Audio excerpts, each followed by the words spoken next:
Bismillahirrahmanirrahim. Assalamualaikum warahmatullahi wabarakatuh. Video ini disajikan sebagai sarana dakwah dan pengingat kebaikan.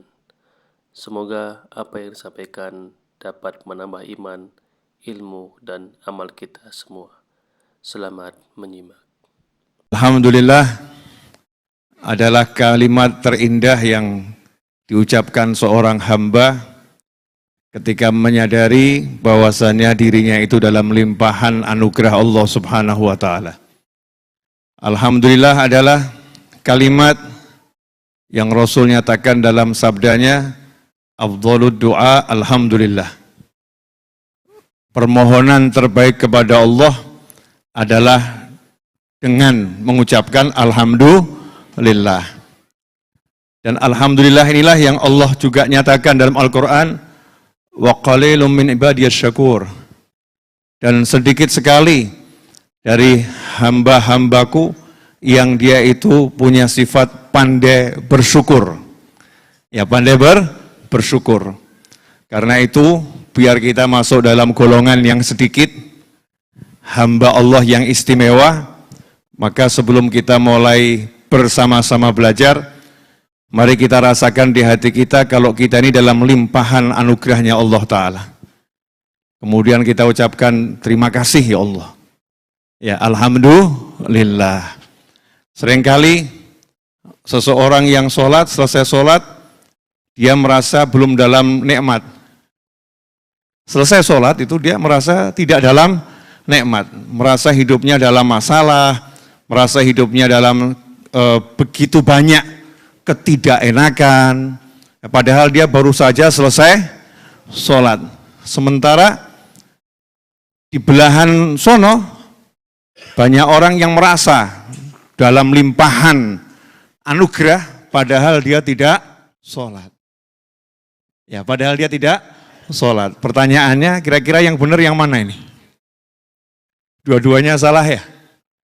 Ya, dua-duanya salah. Oh, sudah dikasih anugerah sholat, kok masih merasa dalam banyak musibah dan masalah. Sementara di luar sana, tidak sholat, kok merasa dalam nikmat yang luar biasa. Karena itu mari kita luruskan makna anugerah yang sebenarnya bagi hamba Allah Subhanahu wa ta'ala. Kata Nabi dalam sebuah sabdanya yang maknanya, seorang mukmin itu semua perkaranya bagus. Ya, kalau dia dapat nikmat, dia bersyukur. Kalau dia dapat musibah, dia sabar. Dan sabarnya itu jadi nikmat. Ikhwani rahimakumullah, karena itulah sifat seorang hamba yang sejati adalah yang bisa selalu merasa dalam kelimpahan.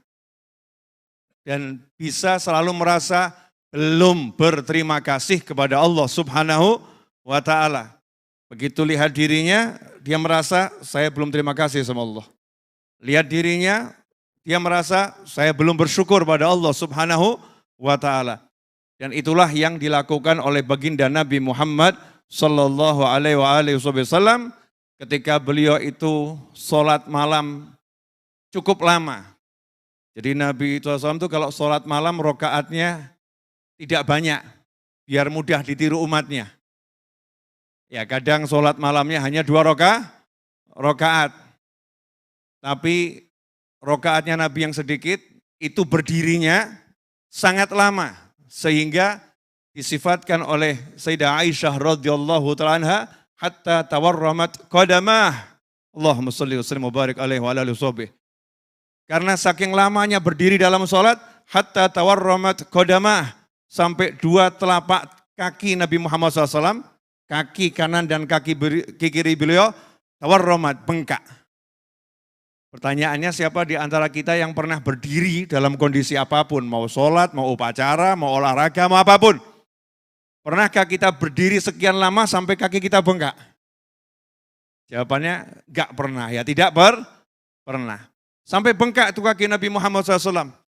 Maka istri yang tercinta, Sayyidatuna Aisyah radhiyallahu ta'ala anha, menghibur hati suaminya.